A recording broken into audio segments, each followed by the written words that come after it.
नमस्कार, आप देख रहे हैं वीके न्यूज। मैं हूं सुनील राउत और इस वक्त हम मौजूद हैं देश की एक हाई प्रोफाइल सीट आजमगढ़ में। आजमगढ़ का मुकाबला बड़ा ही दिलचस्प है क्योंकि यहां पर उत्तर प्रदेश के पूर्व मुख्यमंत्री अखिलेश यादव यहां से चुनाव लड़ रहे हैं और उनके बरक्स उनके सामने एक बहुत ही भोजपुरी सिनेमा का बहुत ही मशहूर चेहरा, नामचीन चेहरा दिनेश लाल यादव निरहुआ उनको टक्कर दे रहा है। इन दोनों की टक्कर में अभी कांग्रेस कहीं नजर नहीं आ रही है, वो नदारद दिख रही है। और हम पहुंचे आजमगढ़ के गांव में। कहते हैं कि देश का मूड गांव से ही पता चल जाता है कि असल मूड है क्या। तो हम एक गांव में पहुंचे हैं, शुंभी ये गांव है, आजमगढ़ से लगा हुआ है और हम लोगों का मिजाज यहां जानेंगे कि यहां से मुलायम सिंह यादव जो चुनाव लड़े थे पिछली बार, जो सांसद है यहां से, उनके सुपुत्र क्या कमाल कर पाते हैं या फिर भोजपुरी सिनेमा इंडस्ट्री का एक नामचीन चेहरा निरहुआ रिक्शा वाला यहां साइकिल को पीछे छोड़ते हुए आगे निकल जाता है। तो हमारे साथ कुछ खास मेहमान हैं, गांव के लोग हैं। हमारे साथ बने हुए हैं रविंद्र सिंह है, आप बीजेपी की ओर से अपना पक्ष रखेंगे। हमारे साथ विवेक पांडे हैं जो कि समाज सेवी एक क्षेत्र में स्वच्छता को लेकर इन्होंने काफी काम किया है। तो ये ओवरऑल सिनेरियो क्या है, राजनीतिक सिनेरियो बताएंगे। हमारे साथ बीजेपी से जगदम्बा सिंह भी है, ग्राम प्रधान के दावेदार है बीजेपी की ओर से, और साथ ही साथ अखिलेश यादव की ओर से अपना पक्ष रखने के लिए समाजवादी पार्टी के नेता हमारे साथ है। आपका नाम है संदीप राजभर, और साथ ही साथ नागेश्वर सिंह जी है हमारे साथ, आप भी बीजेपी से पक्ष रखेंगे। बीजेपी के एक युवा नेता आशुतोष पांडे भी हमारे साथ है, और साथ ही साथ हमारे साथ तारा प्रसाद सिंह जी भी है जो कि स्वतंत्रता संग्राम सेनानी के एक परिवार से हैं, और साथ ही साथ जसवंत सिंह भी है जो कि व्यापारी वर्ग की ओर से हमारे साथ मौजूद है। तो इनका भी हम पक्ष लेंगे। सबसे पहले मैं समाजवादी पार्टी के नेता के पास ही आऊंगा कि बुआ बबुआ का गठबंधन है। बबुआ तो नहीं लड़ रहे हैं, बुआ यहाँ आ गए हैं, माफ करिएगा, बबुआ इधर आ गए, बुआ चुनाव नहीं लड़ रहे। क्या कह रहे, बबुआ जीत पाएंगे? यहाँ तो समाजवादी गढ़ है, गढ़ है, ये गढ़ है। अच्छा। आजमगढ़ जो है समाजवादियों गढ़ है। हाँ। और अखिलेश यादव यहाँ करीब 5 लाख वोट से चुनाव जीत रहे हैं, कोई टक्कर में नहीं है। कोई टक्कर में 5 लाख वोट से जीत रहे हैं। अखिलेश यादव यहाँ चुनाव जीत रहे हैं। अगली बार क्या हुआ था, उनके पिताजी लड़े थे जो मात्र 60,000 वोट से ही जीते थे। उसमें भी धांधली की गई थी, उनकी सरकार थी और उन्होंने धांधली से जीता था। मोदी का इतना विकास हुआ है कि बुआ और बबुआ का कहीं पता नहीं चल रहा। एक सवाल मेरा आपसे ये है, बहुत काम किया है मुलायम सिंह यादव जी ने, तो उनके सुपुत्र यहाँ आ गए, अपना सर्टिफिकेट भी नहीं लेने आए वो तो यहाँ पर।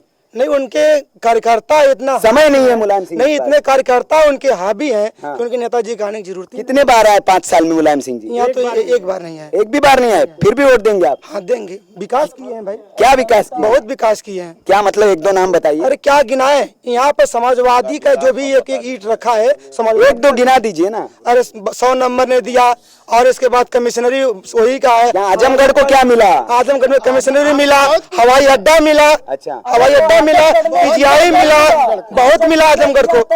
हाँ, 9 सीटें दी। अच्छा, तो फिर अखिलेश जी आ रहे हैं यहाँ पर। बीजेपी के ओर से हमारे साथ नेता हैं, बहुत लहर बता रहे हैं आप, मोदी जी की लहर चल रही है, सुनामी चल रही है, यहाँ पे हमें शोर भी बहुत सुनाई दे रहा है। लेकिन कहा जा रहा है कि बुआ बबुआ के साथ आने से थोड़ा मुश्किल हो रहा है मामला। कोई मुश्किल नहीं है सर। हाँ। कोई मोदी ने इतना काम किया, इतना विकास किया, जोगी जी ने भी 2.5 साल 3 साल जो 1 साल काम किए हैं, वो भी इतना विकास। आप उत्तर प्रदेश में जब पहली बार आए होंगे या इसके पहले आए होंगे तो आपको ऐसा स्वतंत्र समय नहीं मिलेगा, ऐसा राज नहीं मिलेगा।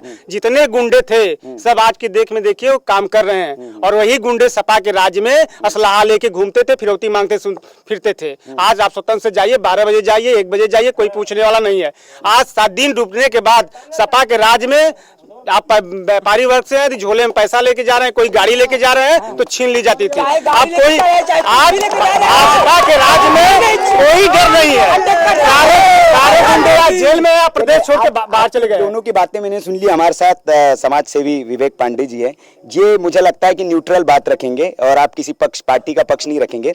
मैं थोड़ा जानना चाहूँ, आजमगढ़ में आप कितने दिनों से हैं? मैं आजमगढ़ में पैदा ही हूँ और मैं यहाँ पे 10 सालों से संगठन चला रहा हूँ और मैंने समाज सेवा में काफ़ी काम किए हैं। तो ये मुझे एक सवाल बताइए, जैसे हम दिल्ली से आए, क्या आजमगढ़ में कोई ऐसा व्यक्ति नहीं है जो चुनाव लड़ सकता है? दोनों नेता बाहर से आके चुनाव लड़ रहे हैं। यही विडंबना हमारे आजमगढ़ को, जैसे जो हमारे मुलायम सिंह जी हैं, जो जातिवाद की राजनीति करने वाले अखिलेश यादव जी हैं, इन लोगों ने आजमगढ़ की जनता को बेवकूफ़ समझ लिया है। ये यहाँ पे यहाँ की जनता को बरगलाना, यादववाद के नाम पे लूट खसोट करना, चुनाव जीत गए कभी आए नहीं, जनता मर रही है, क्या हो रहा है क्या नहीं हो रहा है। हमारे सांसद जी को हम लोगों ने लालटेन लेकर के ढूंढा था विगत 4 साल पहले, नजर नहीं आए। शर्म आई होती तो आ गए होते सामने, उसके बाद भी नहीं आए। हम लोगों ने काफी पत्र भी लिखे, हमें जवाब नहीं मिला। यहाँ की जो समस्या, मूलभूत समस्या, देखिए हम एक सांसद चुनते हैं, एक जो जनता होती है वो सांसद चुनती है, ना कि प्रधानमंत्री चुनती है। तो भाई हमें अपने सांसद से मिलना है, हमें ऐसा सांसद चुनना है जो मेरे बीच में आए। और मैं आज देख रहा हूं, मैं नहीं चाहता था कि मैं बोलूं, लेकिन अखिलेश यादव जी वो हवाई जहाज से आए, उतरे, नामांकन किए। अरे हवाई जहाज से आए, हेलीकॉप्टर से नहीं आए, हवाई जहाज था उनका, हेलीकॉप्टर नहीं था। वो आए और यहाँ आए, नामांकन करके चले गए। भाई आजमगढ़ की जनता आपसे बात करना चाहती है। अच्छा, निरहुआ इसीलिए रिक्शा से आए थे जवाब देने के लिए? भाई देखिए, अगर निरहुआ ने, देखिए मैं निरहुआ के पक्ष, मैं देखिए किसी पक्ष की बात नहीं करूंगा, लेकिन निरहुआ एक ऐसा प्रत्याशी जिसने भाजपा से उसको टिकट मिला है, वो जमीन पर, वो बंदा 12 बजे, आप अपना कैमरा लेकर के जाइए, 12 बजे दोपहर में भी जनता के बीच में जा रहा है। उसको इस समय मौजूदा हालत में पता हो चुका है कि आजमगढ़ की मूलभूत जरूरतें क्या है। अखिलेश यादव को तो पता ही नहीं है कि गाय का दूध कौन सा गाय का होता है, कौन सा भैंस का होता है। आप पूछ दीजिए, गाय भैंस के दूध का अंतर नहीं पता होगा। तो कह रहे मोदी जी से, वो कह रहे कि भैया चाय तो दूध वाला जब दूध देगा तभी चाय बन पाएगी। भाई देखिए, असल बात है वो जनता को बहकाने का काम कर रहा है। अरे भाई, जनता चाय पत्ती है, उनको बता दीजिएगा। आपके चैनल के माध्यम से मैं कहना चाहता हूं माननीय अखिलेश यादव जी, अब जनता के साथ आप जातिवाद की राजनीति छोड़ दीजिए। ये युवा जग चुके हैं और आप जैसे लोगों को समझाने का काम करेंगे। क्या आजमगढ़ में कोई नेता नहीं है जो आपके बीच का व्यक्ति हो, जो चुनाव लड़ सके? बाहर से आए हुए व्यक्ति क्यों? ऐसा है कि वो आजमगढ़ का जो है ना, कि जो सपा बसपा गठबंधन ये सब चल रहा है, ये 3-5 है, उसके लिए जो है कि आजमगढ़ का एक व्यक्ति था, है, लेकिन वो भी जातिवाद का था। अच्छा, है, वो भी जातिवाद पे मरता था, तो वो सब नहीं चल रहा। चलिए, स्थानीय कोई नेता नहीं मिल पाया, हम आम लोगों से पूछते हैं। आम लोग यहाँ बहुत है जी। आम जनता, आप बताइए क्या स्थानीय मुद्दे क्या है चुनाव में? क्या है चुनाव में मुद्दे? क्या किस मुद्दे पे वोट डालेंगे आप? अभी तो हम लोग की उम्र ही नहीं है वोट देने की, तो अभी अच्छा, आपका वोट नहीं पड़ता है। जी बताएं, आप क्या मुद्दे हैं? भैया हमारे कह रहे थे यहाँ कोई विकास नहीं हुआ। अच्छा, हर मोदी, घर घर मोदी कह रहे हैं लोग, जनता पूरी पब्लिक कह रही है हर मोदी, घर घर मोदी। यहाँ पे क्या विकास हुआ है, मोदी जी ने क्या विकास किया, ये हमको बताइए। ठीक है, मुलायम क्या किया है? एक मिनट इनको बोलने दीजिए। हाँ, यहाँ पे क्या विकास हुआ? आप यहाँ पे खड़े हैं, ठीक है, लाइट टेलीकास्ट दिखा रहे हैं, बहुत अच्छा है, ठीक है। लाइट यहाँ पे क्या है? आप बताइए मुझे, आप किसान हैं, किसानी करते हैं? हाँ, मैं किसान। 2000 रुपए आए खाते में? नहीं, मेरे खाते में नहीं आए। सिलेंडर मिला उज्ज्वला का? मेरे पास नहीं है। अच्छा, मेरे पास नहीं है, मैं किसान नहीं हूँ। अच्छा, ठीक है, मेरे अकाउंट में नहीं आया। ठीक है, अब जो है क्या विकास चाह, मतलब क्या नहीं हुआ काम? आप यहाँ पे लाइट नहीं है, लाइट नहीं है, लाइट नहीं है। यहाँ पे पब्लिक जो है आपके सामने जल रही है, जल रही है। किस लाइट की बात कर रहे हैं आप? लाइट तो अच्छा, जल यहाँ पे जल। आप थोड़ा सा आगे बढ़ जाइए। आप ये कहिए कि स्ट्रीट लाइट नहीं है। वही जो भी है, अब यहाँ पे पब्लिक जो है कर, बाथरूम नहीं है, बाथरूम नहीं है। तो कौन जिम्मेदार है इसके लिए? कौन जिम्मेदार है? कौन जिम्मेदार है? कौन है यहाँ पे? तो मुलायम सिंह यादव है आपके सांसद। मुलायम सिंह यादव है। ये तो गलत है। ये तो नहीं, सांसद जी से आप कहे कि कुछ काम करवा दीजिए। ये तो गलत है, ये सरासर नहीं, आप देखिए, मोदी जी तक आपकी बात कौन पहुंचाएगा? आपका सांसद पहुंचाएगा। आप पहुंचाएंगे, आप पहुंचाएंगे। हम तो पहुंचा ही रहे हैं, लेकिन आप सांसद जी आपके पहुंचाएंगे ना? नहीं, हम आपसे ए भैया, हमारे पास बैग जमीन जगह हमारे मैदान कर बदे, मैं टट्टी कर बदे जगह नार मोदी बांधने भैया, हम टट्टी आराम का चला, हम हरदम का मोदी ही है। अच्छा, दरिया मोदी ही है। हाँ, मुदवर चाचा हम। हाँ, दरिया ये मोदी। हाँ, बैठिए, कोई नहीं, गर्मा गर्मी नहीं। हाँ, कुछ कह रहे हैं, गर्मा गर्मी। अगर से हाँ, कोई नहीं सर, गरम। मैं सर एक बात बोल रहा हूँ, अगर सर मैं एक बात बोल रहा हूँ, बैठ जाइए यादव जी, अरे राजभर जी बैठ जाइए।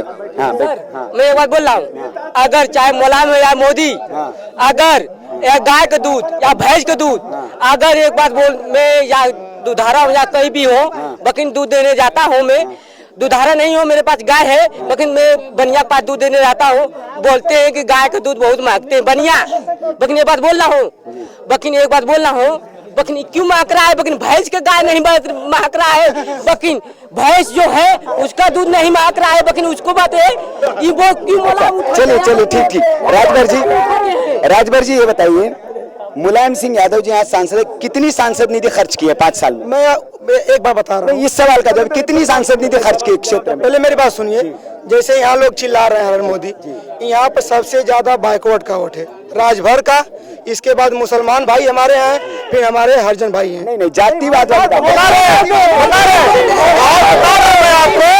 यहाँ पे जो हमेशा सपा बीस रहती है और भाजपा का कोई नाम निशान नहीं रहता है। हाँ आपने पहले आप ये बताइए, मुलायम सिंह यादव ने 5 साल में कितनी सांसद निधि अपने क्षेत्र के लिए खर्च की? भाई हवाई अड्डा दिए। अरे हवाई अड्डा सांसद निधि से नहीं बनता है, सांसद निधि से हवाई अड्डा नहीं बनता है। उसके बाद हवाई अड्डा सांसद निधि से नहीं बनता है राजभर जी, रोडवेज बना।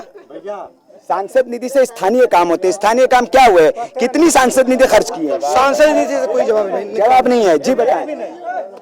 एक ही नारा, एक ही राम, जय श्री राम, मोदी जिंदाबाद। अब देखिए मैं आपको बताना चाहता हूँ कि देश का जो विकास होता है ना, वो सिर्फ एक बेस पे टिका होता है और वो बेस है शिक्षा। आपने आजमगढ़ में कमिश्नरी दी, पीजीआई दे दिया, हवाई अड्डा दे दिया। ये बताइए जब आजमगढ़ का युवा जब शिक्षित ही नहीं होगा तो आपके हवाई अड्डे से क्या करेगा, आपके पीजीआई से वो क्या करेगा? चलिए आपकी बात बिल्कुल मैं सहमत हूँ कि शिक्षित होना बहुत जरूरी है, शिक्षित नहीं होगा ये जिम्मेदारी किसकी है? हमारे माननीय योगी जी ने आजमगढ़ के लिए विश्वविद्यालय का प्रावधान लागू कर दिया है। ठीक है, और 23 मई के बाद जिस दिन माननीय मोदी जी का शपथ ग्रहण होगा, उसके मात्र 4 से 5 दिनों के बाद आजमगढ़ में विश्वविद्यालय का काम शुरू करा दिया जाएगा। और हम जनता से पूछते भैया स्कूल कहाँ है, कहाँ है स्कूल? स्कूल यहाँ पे एक छोटा ये स्कूल है प्राइमरी, फिर उसके बाद चंडेसर। कहाँ पढ़ने जाते हैं? जी चंडेसर। चंडेसर कितना दूर है सर? यहाँ से करीब 5 किलोमीटर। अच्छी पढ़ाई होती है?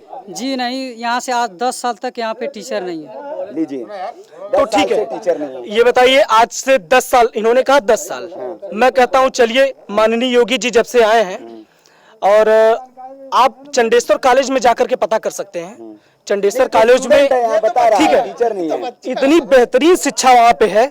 मान लेता हूँ मैं कि वहाँ पे बाहर से लड़के आते हैं पढ़ने, आपके द्वारा बताया गया, आप बहुत पहले से हैं और इनसे ज्यादा मैं नहीं जानता हूँ, लेकिन जहाँ तक मैं जानता हूँ से पूछते हम क्या योगी जी आए हैं, मोदी जी आए हैं, उससे पहले यहाँ पर उत्तर प्रदेश में समाजवादी की भी सरकार देखी, बहुजन समाजवादी पार्टी की भी सरकार देखी, शिक्षा में बदलाव आया है कुछ?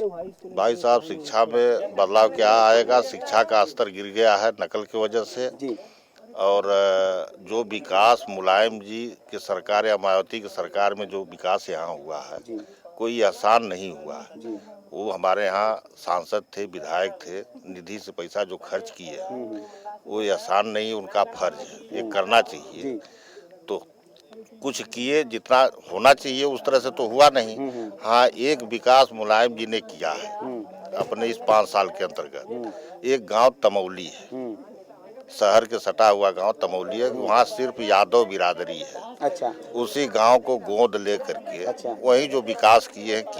मतलब आप कहना चाह रहे एक तरह से तंज कर रहे हैं कि जो यादवों का गांव है उसको, हाँ जात, तो मतलब ये विकास भी जाति देख के करते हैं? तो हमारे समझ से उनकी राजनीति जो है संकुचित है। अच्छा, व्यापक राजनीति, जनता को रंजन होना चाहिए। वोट का जो अधिकार है, जो उद्देश्य है, हम जो वोट देते हैं इसलिए देते हैं कि हमको। बताइए भाई साहब, ये आप तो मतलब जातिवाद करके विकास कर रहे हैं? नहीं, ऐसी कोई बात नहीं है, बीजेपी वाले उदाहरण दे रहे तमोली गाँव का। ऐसी कोई बात नहीं है। तमोली गाँव में कितनी संख्या है यादवों की?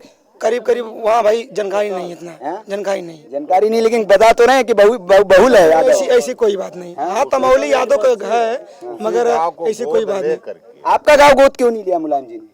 भाई एक ही गोद नहीं लेंगे, ये भी ले सकते हैं। एक ही गोद नहीं लेंगे।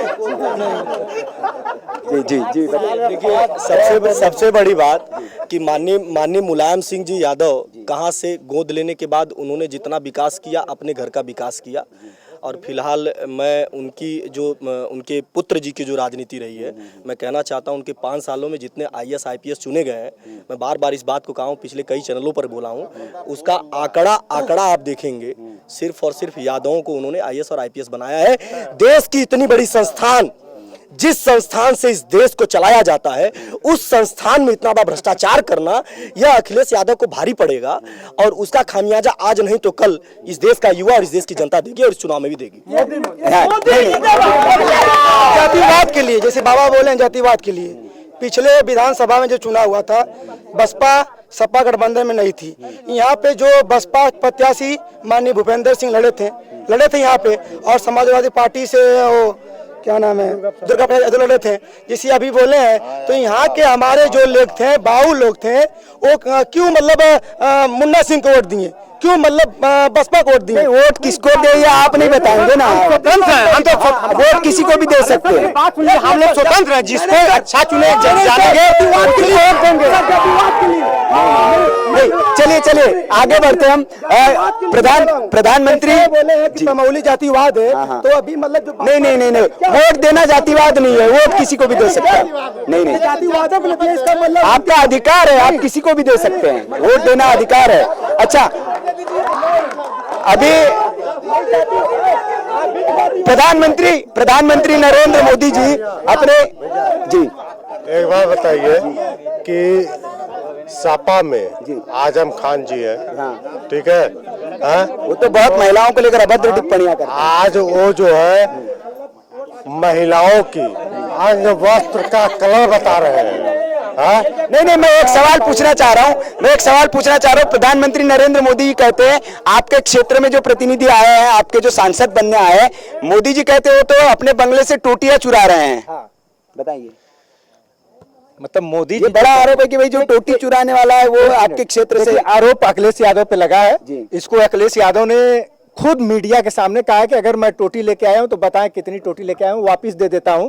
अगर ये शब्द उन्होंने कहा तो इसका मतलब है सिक्योरिटी। अच्छा, सीधे सिक्योरिटी के मैंने टोटी उखाड़ी थी, पहली बात। दूसरी बात, मोदी का आज सम्मान या जो भी हो रहा है वो इसलिए हो रहा है कि आज पूरे विश्व में भारत का नाम रोशन किया है किसी ने, तो मोदी ने किया है। नहीं, आप व्यापारी है। आज हम UN में जाते हैं, बंबई का हमला हुआ, आपको याद है? हम आतंकवाद पे बात करेंगे, वो तो सर्जिकल स्ट्राइक की 56 इंच का सीना है। बात तो सुनिए। सर्जिकल स्ट्राइक की बात नहीं कर रहा हूँ, बात सुनिए आप। मैं सर्जिकल स्ट्राइक की बात नहीं कर रहा हूँ, मैं जो बात कर रहा हूँ उसको सुनिए आप। मुंबई हमला हुआ, हमारे प्रधानमंत्री UN में जाकर रो रहे हैं, हमारे ऊपर पाकिस्तान ने हमला कर दिया है, कुछ करिए। आज स्थिति देखिए, सर्जिकल स्ट्राइक तो आगे मैं कह रहा हूँ ना, कर दिया। देखिए आज स्थिति देखिए, मेरी बात सुनिए। आप व्यापारी हैं, बात सुनिए, मैं व्यापारी की बात भी करूंगा, पहले मेरी बात सुनिए। मैं अपने सम्मान की बात पहले कर रहा हूँ, व्यापार की बात। हाँ तो सुनिए, आज स्थिति ये है कि आज हमारे लिए UN में डोनाल्ड ट्रंप जा रहे हैं, अमेरिका के राष्ट्रपति। आज UN में ब्रिटेन का प्रधानमंत्री हमारे लिए जा रहा है, हमें नहीं जाके रोना पड़ रहा है। आज वो हमारे लिए प्रस्ताव ला रहे हैं, ये हमारे लिए गर्व की बात है। ये बताइए, हमारे नहीं, पूरे देश के लिए गर्व की बात है, पूरे भारत के लिए गर्व की बात है। आज हमें नहीं जाना पड़ रहा है, आज हमें रोना नहीं पड़ रहा है। तो ये आज पाकिस्तान अब जो बार-बार हमारे ऊपर हमले करता था, आज कटोरा लेके भीख मांग रहा है। रह गया सवाल बिजनेस का, तो मैं ये भी बताऊं, मैं जितना टैक्स पे करता था मोदी सरकार के पहले, उसका 10 गुना ज्यादा टैक्स पे करता हूं, लेकिन खुशी खुशी करता हूं, क्योंकि ये देश के काम आ रहा है, ये सेना के काम आ रहा है, ये पैसे सेना के काम। चलिए, आप कह रहे हैं कि मोदी जी की धाक है, UN में ट्रंप जा रहा है, अजहर मसूद को आतंकी अब तक क्यों घोषित नहीं कर पाया? अजहर मसूद आतंकी घोषित हो गया है, अब मतलब UN में घोषित होना ही जानकारी, थोड़ी सी कसर रह गई है, थोड़ी सी कसर रह गई है। बाकी आप देख रहे हैं कि पिछली सरकारों ने क्या किया। आप मीडिया के चौथे स्तंभ है, ईमानदारी से बोलिए। अगर आप भी ईमानदार हो जाए तो देश का कोई नेता गद्दार नहीं हो सकता, ये मेरा चैलेंज है। नहीं, हम तो जो आप मेरा चैलेंज, अगर देश का चौथा स्तंभ मीडिया अगर ईमानदार हो जाए तो देश का कोई नेता गद्दार नहीं। चलिए, आप लोग जो सर्टिफिकेट बांटते हैं मीडिया को, इसी वजह से मीडिया पर सवाल उठते हैं। मीडिया अपना काम बखूबी करता है, आप जो कहते हैं, जो लोग कहते हैं, हम वो दिखाते हैं। हमारे साथ स्वतंत्रता सेनानी तारा प्रसाद सिंह जी है। जी बताएं, गांव का माहौल क्षेत्र का माहौल आजमगढ़ में एक नए प्रत्याशी आपके आए हैं, निरहुआ दिनेश लाल यादव, क्या देख पा रहे हैं माहौल आप? माहौल तो जो है ये मोदी चल रहा है, जो राजनीतिक बातें लोग करते हैं, ये मुस्लिम समुदाय एकदम से ये जो है ना ये दिशाहीन हो गया है, नेतृत्व विहीन हो गया है, यह कोई नेतृत्व नहीं मिल रहा है, सब उसको चोथ रहे हैं, नोच रहे हैं, मतलब कि हमारी तरफ आ जाओ, हमारी तरफ आ जाओ।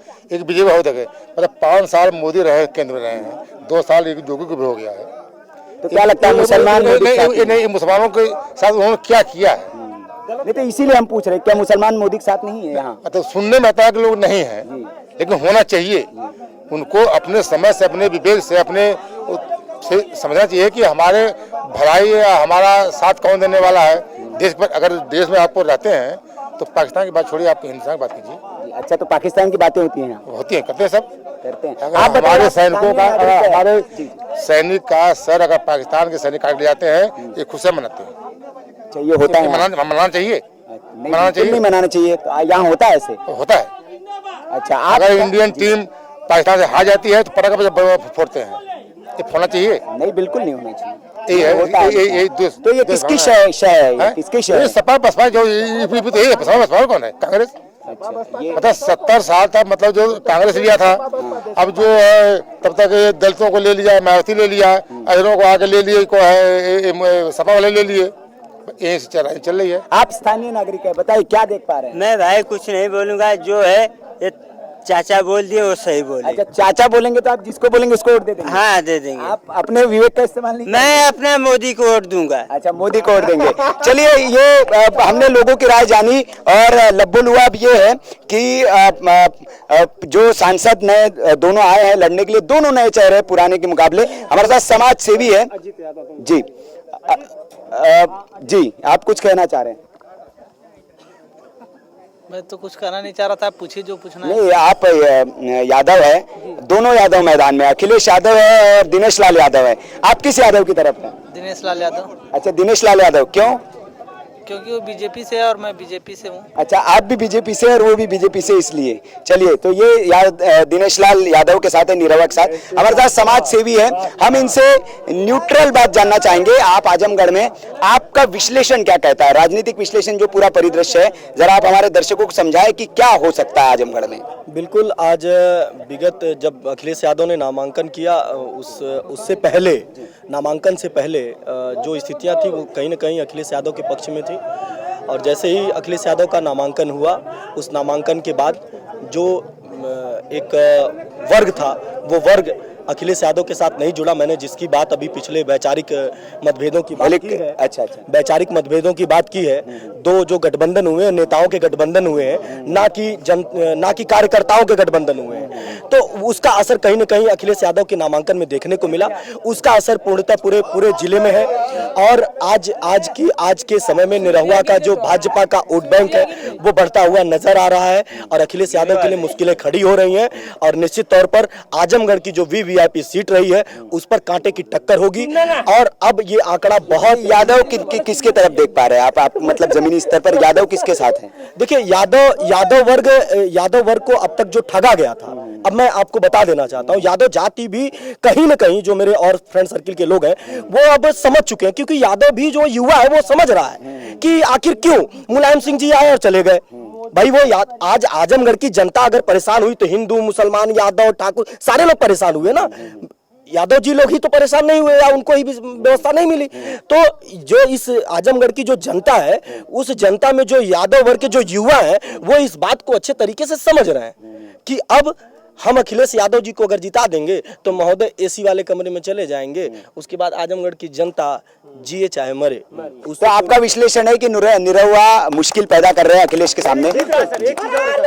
एक चीज जो हमारे भाई ने कहा है कि ये सपा का गढ़ है, सपा का गढ़ था, अब है नहीं, क्योंकि अगली बार मुलायम जी ने जीता और पूरे आजमगढ़ को नकार के चले गए, अपना प्रमाण पत्र लेने नहीं आए। जनता इससे नाराज है, इस बार उनके बेटे को भी नकार दिया है, इस बार दिनेश लाल निरहुआ को जिता के भेजा। एक सवाल और मेरा, जो ताराचंद जी कह रहे थे, क्या वाकई में एक क्षेत्र में यह हालात है कि जब पाकिस्तान जीतता है या वहाँ कुछ होता है तो यहाँ पटाखे फूटते हैं? मैं आपको निश्चित तौर पर बता दे रहा हूँ, ये बहुत ही दुख का विषय है और चिंता का विषय है। पूर्णतः पूरे भारतवर्ष के लिए चिंता का विषय है। अभी आपने देखा होगा कि कांग्रेस की एक रैली निकल रही थी, उसमें पाकिस्तान के झंडे लहराए गए। नहीं, वो पाकिस्तान के झंडे नहीं थे। पाकिस्तान जब जीता है, इस्लाम धर्म का झंडा। मैं कहना चाहता हूँ, मुझे आप सुन लें।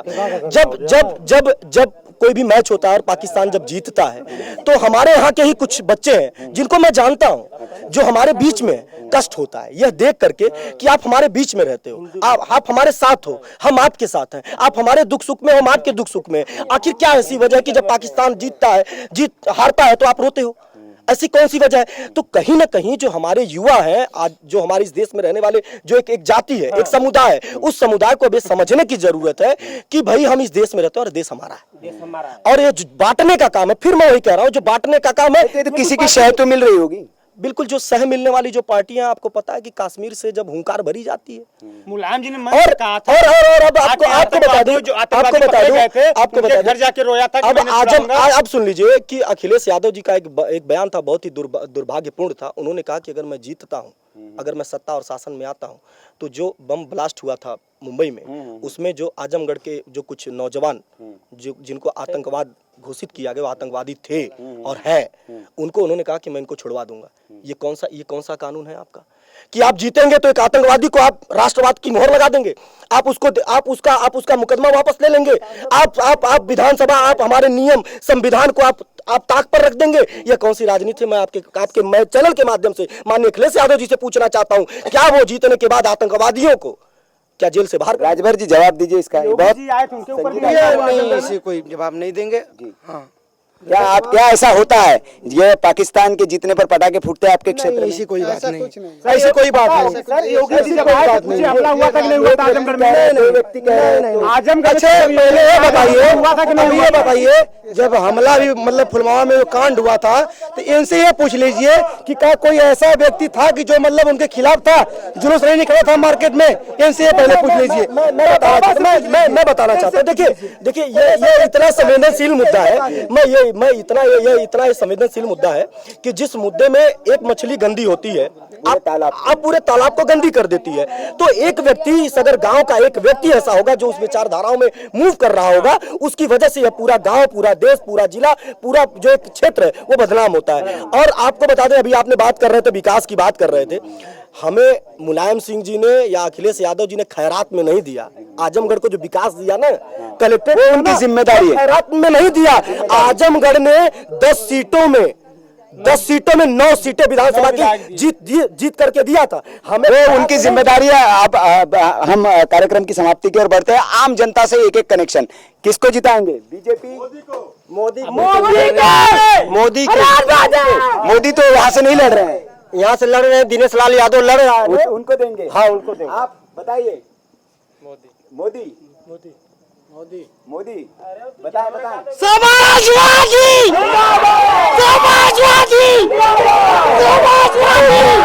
हम तो भाई समाजवादी है।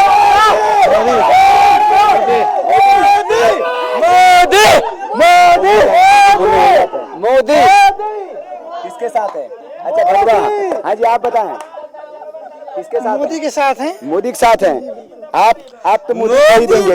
तो आपने देखा कुल मिलाकर जो आजमगढ़ का मिजाज है वो बदलता हुआ दिख रहा है और यादव परिवार के लिए थोड़ी मुश्किलें खड़ा करता हुआ दिख रहा है। जो इस गांव का माहौल है उसके मुताबिक दिनेश लाल निरहुआ जो है वो अखिलेश यादव पर भारी पड़ते हुए दिख रहे हैं। इंतजार करना होगा हमें 23 तारीख का। 23 तारीख को जब ईवीएम खुलेगी तो नतीजा सामने आएगा और उसी में पता चलेगा कि अखिलेश की साइकिल के आगे निरहुआ का रिक्शा निकलता है या नहीं। आप देखते रहिए वीके न्यूज। शुक्रिया।